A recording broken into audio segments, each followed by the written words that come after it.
Hey everyone, I just wanted to do this quick video first for my Patreon members. I want to say flat out that at this point, supporting anybody but Sanders or Gabbard is having a pro-war stance. Elizabeth Warren, Biden, and Buttigieg have all proven that they are pro-regime change, pro-proxy war. They have been adamant about invading Venezuela, about supporting the illegitimate government of Juan Guaido. They have referred to Qasem Soleimani as pretty much a evil man, an evil terrorist, and simply they're not there when it comes to the knowledge of foreign diplomacy. They are more of the usual status quo politicians, pretty much reflecting the Obama, Clinton, and Bush years. They would quickly have us into another quagmire, into more proxy wars. And that's been shown not only through their responses on mainstream media, but also through their tweets and their obvious lack of foresight. So anybody telling you that Elizabeth Warren is a progressive and that, you know, she's still the second to Bernie and all of these other things, like many things TYT are saying, they're entirely wrong. And not only is she not foreign policy wise, but she is also rapidly losing credibility with her backtracking on Medicare for All, with the way she just backtracks on everything she said. Even Andrew Yang has a very pro-Israel, pro-proxy war stance, not to mention his recent Medicare for All blunder, which is not even Medicare for All.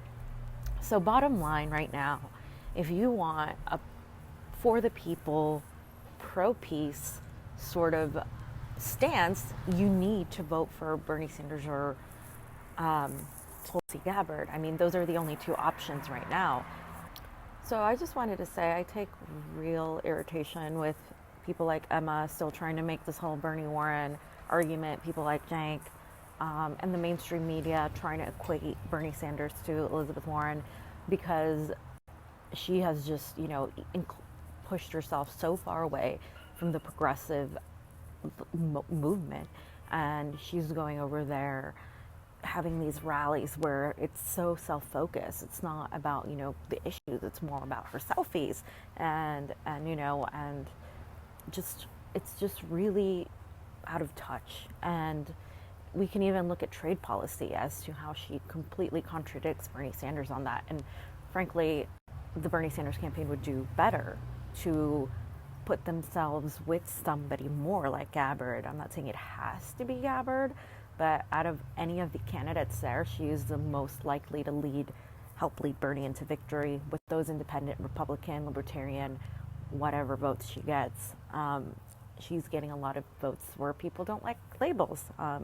That's something that Bernie could use. But pushing Elizabeth Warren is at this point detrimental to Bernie Sanders, detrimental to his movement.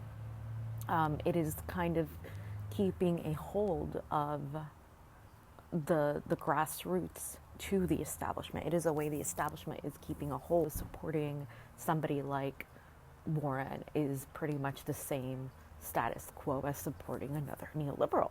At the end of the day, it is our foreign policy and our tax dollars that go to waste and are sent across the sea to kill innocent people of color, to kill our own soldiers abroad, and to destroy and create civil unrest in these countries, which then creates refugees to come into this country. And of course, Republicans don't like that either. So if you're a Republican, you might want to think twice about supporting endless wars. And at this point, Donald Trump has shown us that he is not the anti-interventionist he said he was.